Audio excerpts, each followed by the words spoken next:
Samedi 29 mars 2025, la campagne électorale pour le compte de la présidentielle du 12 avril de la même année s'est donc ouverte sur toute l'étendue du territoire national. 8 candidats sur les 34 annoncés au départ. Il y a eu une épuration au niveau du ministère de l'Intérieur avec quelques recours adressés à la Cour constitutionnelle suite à l'annonce de 4 candidatures retenues par le ministère de l'Intérieur. Et puis finalement, c'est 8, dont Brice Clotaire Oligui-Nguema, Alain Koulot-Bilemizé, La Pensée et Singon, Iloko Boussengi et d'autres. Le recalage de certains candidats a fait jaser, notamment sur les réseaux sociaux. D'aucuns ont estimé que le fait qu'un Jean-Rémy Yama soit recalé, bon, cela laissait soupçonner que c'était un poids lourd politique qu'il fallait absolument éliminer, et donc le pouvoir de transition se serait démené via des moyens saugrenus pour empêcher ce syndicaliste de renom de pouvoir compétir à la présidentielle à venir. Dans tous les cas, la présidentielle est lancée, et ce que l'on observe à première vue, en faisant un peu le terrain, ça et là, à travers le pays, c'est que un seul candidat semble véritablement ratisser large et battre le pavé. Brice Clotaire Oligui-Nguema, président de transition,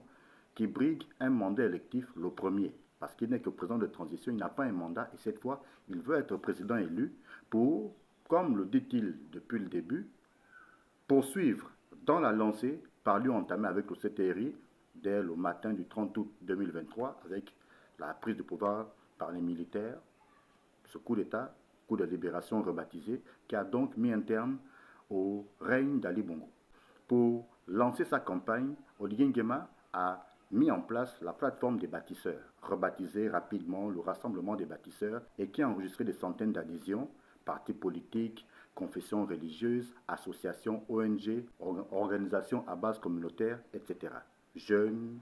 femmes, adultes, personnes du troisième âge, tout le monde y est, ou presque. Et tout le monde bat le pavé pour le candidat BCON, ou plutôt rebaptisé C'est bon. De Libreville à Oyem, Franceville, Koulamoutou, Lastourville, Mwanda,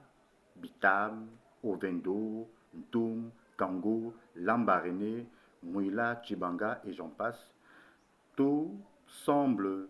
battre pavillon, Brice Clotaire Oligui Nguema, où c'est bon, c'est selon. Des équipes de campagne qui battent le pavé, qui écument les rues, qui se déploient dans les quartiers, aussi bien de la capitale gabonaise que de l'intérieur du pays. Pendant ce temps, les autres candidats semblent se résoudre à quelques causeries ça et là,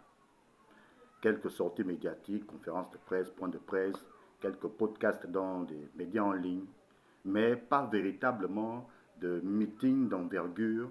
de démonstration de force, comme l'on pourrait s'y attendre, bien sûr. On pourrait toutefois se dire que ce n'est que le début de la campagne et que certains réserveraient peut-être leur force pour le sprint final, c'est-à-dire la deuxième semaine de campagne. Bien sûr, il y a aussi à côté, dans ce fourmillement de sorties médiatiques, causeries ça et là, meetings d'envergure, un groupe de Gabonais qui appelle au boycott à cette élection, estimant qu'il n'y aurait pas parmi les candidats retenus par les instances organisationnelles du scrutin, qu'il n'y aurait donc pas de candidature derrière laquelle les Gabonais devraient se ranger parce que tous seraient des corrompus, tous seraient des transfuges de l'ancien régime, tous seraient trempés dans les caisses sous le régime Bongo PDG. Et donc en fait, le coup d'État du 30 août 2023 ou coup de libération n'aura été rien d'autre qu'une simple révolution de palais. Vrai, faux, c'est selon. Et il y a dans ce marasme, dans ce fourmillement électoral, des plaintes, toujours les mêmes, de Gabonais, dont la plupart semblent n'avoir véritablement rien compris aux enjeux, ou du moins ne s'en préoccupent guère, se contentant juste de ruer sur les brancards parce que n'ayant pas obtenu quelques gadgets, parce que attendant le frein électoral, mais frein électoral qui ne viendrait pas, ou du moins la somme qu'on attendait, bon, on ne l'a pas obtenu, et puis bon, on fait un peu de tapage, oui, bon, on se plaint de ci, de ça, on n'a pas obtenu ceci, on est en campagne, certains prennent l'argent et d'autres pas, et bon, tout ceci fait qu'il y a des plaintes. Et toujours dans ce fourmillement électoral, il y a aussi ceux qui s'expliquent mal, ne digèrent pas le fait que dans les états-majors de campagne d'Oligui Nguema à travers les 9 provinces, ben, que l'on retrouve d'anciens apparatchiks du régime déchu, d'anciens PDGistes, se demande pourquoi, qu'est-ce que le PDG vient chercher dans la campagne d'Oligui Nguema. Le fait qu'il y ait des PDGistes nommés dans les coordinations de campagne provinciales, ben, pour beaucoup suffirait à dire que, bon, de toute façon, Oligui est un PDGiste, que le CTRI est un CTRI PDGiste, donc des militaires entre guillemets, des PDGistes déguisés, et donc tout ceci, en fait, n'augurerait rien de bon. Parce qu'on aurait voulu que même dans les différents états-majors de campagne, dans les villes de l'intérieur du pays, bon, qu'il y ait simplement des hommes neufs. On aurait voulu qu'il y ait d'autres personnes, qu'on fasse aussi manger d'autres personnes. Mais bon, le fait de retrouver les pédégistes, bon, se dit, bon, là, ça va pas, Oligui s'est entouré encore de pédégistes. Tout ceci prouve tout simplement qu'il est pédégiste. En oubliant que depuis le début, le président de transition a choisi de faire de l'inclusivité et en mettant en place le rassemblement des bâtisseurs, ben, là encore, c'est sa vision d'inclusivité qui s'exprime, faire avec tout le monde et attendre seulement d'être jugé sur la base des résultats.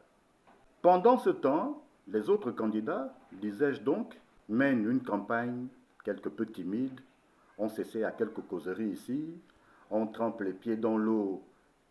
dans les eaux inondées de quartiers sous-intégrés de Libreville pour aller visiter des Gabonais qui vivent au-dessus de leurs moyens. Bon, on essaie de